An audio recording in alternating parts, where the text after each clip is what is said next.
సిర్పూర్ కాగజ్ నగర్లోని పోడు భూముల దుమారం రోజు రోజుకి పెద్దదవుతుంది. రైట్, పోడు భూముల్లో నివసించే వ్యక్తి ప్రస్తుతం మనతో పాటు ఉన్నారు. సో తను అడిగే అసలు పోడు భూముల విషయంలో ఏం జరుగుతుందో తెలుసుకునే ప్రయత్నం చేద్దాము. రైట్, అంటే ఏమైంది? మీ దగ్గర నుంచి మీ భూమి ఏదైతే ఉందో లాక్కునే ప్రయత్నం చేస్తున్నారని విన్నాను. నిజంగానే లాక్కున్నారా, లాక్కునే ప్రయత్నం చేస్తున్నారా? అసలు లాక్కున్నారు. ఎన్ని ఎకరాలు? నాది కనీసం ఒక 10 ఎకరాలు ఉంటుంది. ఇప్పటి వరకు టిఆర్ఎస్ ప్రభుత్వం ఉండగా అంత ఒత్తిడిలు ఏం లేకుండే. ఇప్పుడు ఈ ప్రభుత్వం వచ్చిన కాడికెళ్ళి అయితే పెద్ద మొత్తంలో ఊరు చుట్టూ కనీసం లేదంటే ఒక 4000 ఎకరాల భూమిని ఫారెస్ట్ వాళ్ళు కబ్జా చేసుకున్నారు. మొలకలు పెట్టిండ్రు. దాంట్లో ఉన్న రైతులందరూ రోడ్డు మీద పడి బతికే పరిస్థితికి వచ్చింది. ఇలా ఎలక్షన్ సందర్భం వచ్చిన వాళ్ళే పాల్వాయి హరీష్ రావు ఎమ్మెల్యేకి పోటీ చేసి బీజేపీ నుంచి మా ఊరికి వచ్చి, మీకు నేను గెలిచిన తెల్లారే మీ ఊరికి ఫారెస్ట్ వాళ్ళు రాలు, మీ ఊరికి నేను గెలిచిన తెల్లారే వచ్చి మొలకలు వీకి మీ భూములు మీకు మీ చేతికి అందేటట్టు చేస్తానని వాగ్దానం చేస్తే ఆయనకు మీద పడి ఓట్లు వేయవలసి వచ్చింది. మీద పడి ఓట్లు అయితే ఇప్పటిదాకా మా ఊరికి వచ్చి ఆ పోడు భూముల ప్రస్థానం అనేది ఇప్పటిదాకా లేదు. ఆయన వల్లనే భూములు పోయినాయి. నాకు 100 క్వింటాల పత్తి వెళ్ళేది. కోనేరు కోనప్ప ఉన్నప్పుడు ఎట్లుండేది? అంటే బీఆర్ఎస్ పార్టీ అధికారంలో ఉన్నప్పుడు మీ పోడు భూముల జోలికి ఎవరైనా వచ్చేటోళ్ళు? అసలు కోనేరు కోనప్ప ఎమ్మెల్యే ఉన్నప్పుడు కనీసము ఈ ఫారెస్ట్ ఆఫీసర్లను దయ అన్నడా దండం అన్నడా ఏమన్నడా తెలియదు. కానీ ఇంత అడ్డదిడ్డంగా ఫారెస్ట్ వాళ్ళు వ్యవహరించకపోదురు. ఇప్పుడు మాత్రము ఇక వాళ్ళు ఎవ్వరు చెప్పినా వినడం లేకుండా పోయిన సంవత్సరం మా కాడ, ఈ సంవత్సరము ఇప్పుడు జయంతిపూర్ మా గ్రామ పంచాయతీలో మొత్తం నాశనం అయింది. అందరు రోడ్డు మీద పడి బతికే పరిస్థితికి వచ్చింది. ఇప్పుడు ఏంటంటే మీరు ఎక్కడుంటున్నారు, మరి ఎలా నివసిస్తున్నారు? ఊర్లోనే ఏదో కైకిలి కూలి చేసుకోవాలి, పొట్ట గడపాలి, బతకాలి. అంటే దీని మీద ఇప్పుడు మరి మాజీ ఎమ్మెల్యే కానీ ప్రజెంట్ ఉన్న ఎమ్మెల్యేని వెళ్ళి మీరు ప్రశ్నించే ప్రయత్నం చేశారు? అసలు అడిగారు వాళ్ళని? ఆయన ఎలక్షన్ ముంగట కలిబొల్లి మాటలు చెప్పిన మళ్ళీ ఊరికే రావడం లేదు కదా. ఆయనని ఎక్కడానే ఎత్తుకులాడతాం. ఆయనతోటే కదా ఇదంతా నాశడానికి దారితీసి నోట్ల మన్ను పోసి ఇలా ఆయన విలాసవంతమైన జీవితం గడపడానికి ఉన్నాడు. మాకు ఇప్పటిదాకానైనా సోయి పడలేదు కావచ్చు. ఆయనతోని 100 మంది జైలు పాలైన్లు. పోడు భూములకు ధర్నా అన్నాడు వచ్చిండు. ఇవాళ అధికారం వచ్చింది.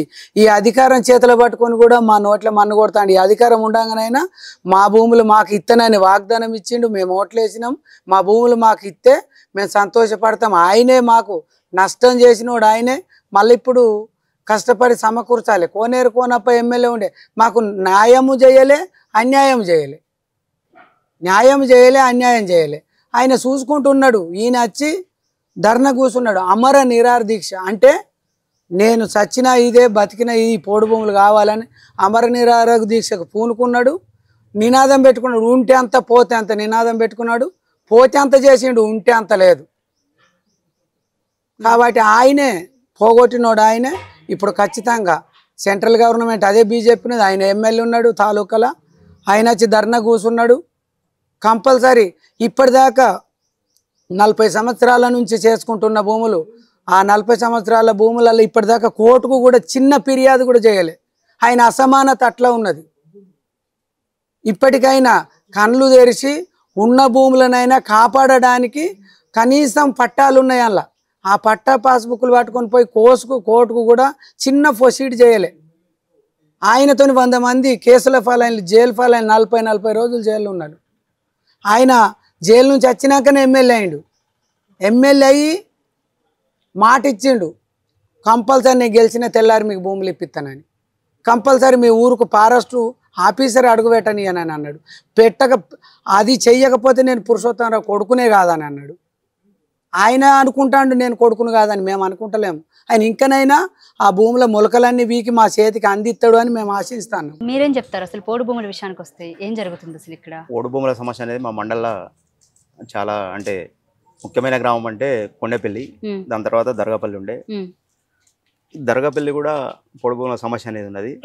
కానీ దర్గాపల్లిలో ఎలాంటి ఈ ధర్నాలు కానీ ఏది కానీ చేయలే కాబట్టి అక్కడ రైతులు అలాగే చేసుకుంటున్నారు. ఎప్పుడైతే కొండపల్లి గ్రామానికి వెళ్ళి పాల్వాయి హరీష్ బాబు ధర్నా కూర్చొని నేను పోడు భూములని స్వస్థంగా మీకు పరిష్కారం ఎన్ని చేస్తా అని ఎకరాలు చెప్పి మొత్తం పోడు భూమి అక్కడ? చాలా ఉన్నది పొడి భూమి. అందులో అప్పుడు కొనేరు కొనప్ప ఎమ్మెల్యే గారు ఉన్నప్పుడు కూడా అటివాకు పత్రాలు కూడా ఇప్పించిండు, పట్టాలు కూడా ఇప్పించిండు. వాటికి రైతు బంధు కూడా వచ్చింది. అటువంటి భూములను కూడా ఇప్పుడు ఫారెస్ట్ వాళ్ళు లాక్కొని మొలకలు పెట్టడం కూడా జరిగింది. బీఆర్ఎస్ అక్కడ హయాంలో ఎలా ఉండేది పోడు భూముల విషయం? బీఆర్ఎస్ హయాంలో ఒక సెంటు భూమి కూడా వాళ్ళు తీసుకోలేదు, మొలకలు పెట్టలేదు. అప్పుడు ఎప్పుడైతే ఈ పాల్వాయి హరీశ్బాబు వచ్చి కొండపల్లి ధర్నా కూర్చున్నాడో దాని తర్వాత గ్రామస్తుల్ని అందరినీ ఒక 100 మందిని కేసులు పెట్టేసి భయభ్రాంతులకు గురి చేసి ఇబ్బందులు పెట్టి ఉన్న భూమిని మొత్తానికి ఫారెస్ట్ వాళ్ళు లాక్కోవడం జరిగింది.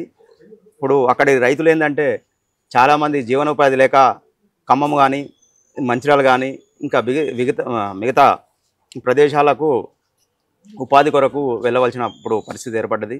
చాలామంది అక్కడి కుటుంబాలు వలస పోవాల్సిన పరిస్థితి ఏర్పడ్డది. ఈయన నేను గెలిస్తే ఎమ్మెల్యేగా గెలిస్తే నేను మొలకలు పెట్టినా కానీ నా నోటితోని పీకేస్తా అని చెప్పి మాట కూడా ఇవ్వడం జరిగింది. తర్వాత ఇంకా చాలా పెద్ద మాట చెప్పిండు, ఒకవేళ అలాంటి చేయకుంటే నేను ఇట్లా పురుషోత్తమరావు కొడుకునే కాదు, మీకు తప్పకుండా నేను మీ భూములు మీకు ఇప్పించే బాధ్యత మాది అని చెప్పి ఎలక్షన్ ముందు బహిర్గతంగా అందరి ముందు చెప్పడం కూడా జరిగింది. ఈరోజు కొండపల్లి గ్రామానికి దాదాపు ఆయన ఎమ్మెల్యే గెలిచి కూడా 2 సంవత్సరాల దగ్గర కావాల్సింది. ఇప్పటి వరకు కూడా కొండపల్లి గ్రామానికి ఆయన అడుగు కూడా పెట్టలేదు. మాకైతే ఆయన ఇప్పిస్తారనే ఇప్పటివరకు అయితే నమ్మకం లేకుండా పోయింది.